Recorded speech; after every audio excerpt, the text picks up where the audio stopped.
ಸೇನಾ ಹೆಲಿಕಾಪ್ಟರ್ ದುರಂತ ಪ್ರಕರಣಕ್ಕೆ ಸಂಬಂಧಪಟ್ಟಂತೆ 4 ಯೋಧರ ಗುರುತು ಪತ್ತೆ ಆಗಿದೆ. ಡಿಎನ್ಎ ಟೆಸ್ಟ್ ಮೂಲಕ ಎಲ್ಲರ ಗುರುತು ಪತ್ತೆ ಹಚ್ಚಿದಂತಾಗಿದೆ. ಯಾಕಂದ್ರೆ ಮೊನ್ನೆ ಒಂದು 4 ದಿನಗಳ ಹಿಂದೆ ನಡೆದಂತ ಈ ಒಂದು ದುರಂತದಲ್ಲಿ ಪ್ರಮುಖವಾಗಿ ಬಿಪಿನ್ ರಾವತ್ ಅವರು, ಮಧುಲಿಕಾ ರಾವತ್ ಅವರು ಮತ್ತೆ ಲಿಡ್ಡರ್ ಅವರ ಮೃತದೇಹಗಳು ಯಾವುದು ಅನ್ನೋದು ಗೊತ್ತಾಗಿತ್ತು ಡಿಎನ್ಎ ಟೆಸ್ಟ್ ನಲ್ಲಿ. ಅದಾದ್ಮೇಲೆ 10 ಜನರದ್ದು ಗೊತ್ತಾಗಿರಲಿಲ್ಲ.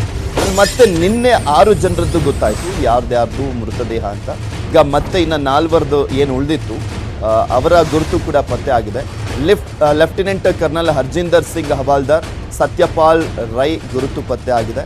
ನಾಯಕ್ ಗುರುಸೇವಕ್ ಸಿಂಗ್ ಗುರುತು ಪತ್ತೆ ಆಗಿರುವಂಥದ್ದು. ನಾಯಕ್ ಜಿತೇಂದ್ರ ಕುಮಾರ್ ಅವರ ಗುರುತು ಕೂಡ ಪತ್ತೆ ಆಗಿದೆ. ಹಿಂದೆ ಕುಟುಂಬಗಳಿಗೆ ಪಾರ್ಥಿವ ಶರೀರವನ್ನು ಹಸ್ತಾಂತರ ಮಾಡಲಾಗುತ್ತೆ.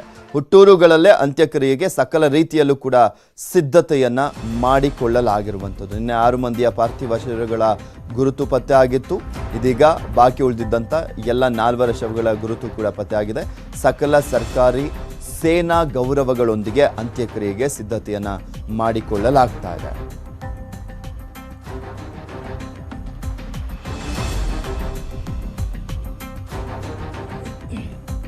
ಇನ್ನು ಸೇನಾ ಹೆಲಿಕಾಪ್ಟರ್ ದುರಂತದಲ್ಲಿ ಮೃತಪಟ್ಟಂತ ಆಂಧ್ರದ ಚಿತ್ತೂರಿನ ಲ್ಯಾನ್ಸ್ ನಾಯಕ್ ಬಿ ಸಾಯಿ ತೇಜ ಪಾರ್ಥಿವ ಶರೀರವನ್ನ ನಿನ್ನೆ ಬೆಂಗಳೂರಿಗೆ ತರಲಾಗಿತ್ತು. ಬೆಳಗ್ಗೆ ಕಮಾಂಡ್ ಆಸ್ಪತ್ರೆಯಲ್ಲಿ ಗೌರವ ಸಮರ್ಪಣೆಯನ್ನ ಮಾಡಲಾಯಿತು. ಇಂದು ರಸ್ತೆ ಮಾರ್ಗವಾಗಿ ಆಂಧ್ರದ ಚಿತ್ತೂರಿಗೆ ಪಾರ್ಥಿವ ಶರೀರವನ್ನ ರವಾನೆ ಮಾಡಲಾಗಿದೆ.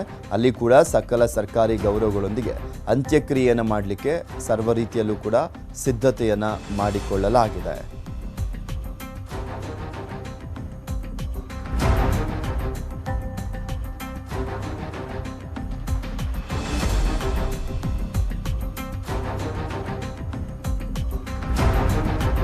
ಕಮಾಂಡ್ ಆಸ್ಪತ್ರೆಯಲ್ಲಿ ಗೌರವ ಸಮರ್ಪಣೆಯನ್ನ ಸಲ್ಲಿಸಲಾಗ್ತಾ ಇರುವಂಥದ್ದು. ಸರ್ಕಾರಿ ಗೌರವಗಳೊಂದಿಗೆ, ಸೇನಾ ಸರ್ಕಾರಿ ಗೌರವಗಳೊಂದಿಗೆ ಅಂತ್ಯಕ್ರಿಯೆ ನೆರವೇರುತ್ತೆ.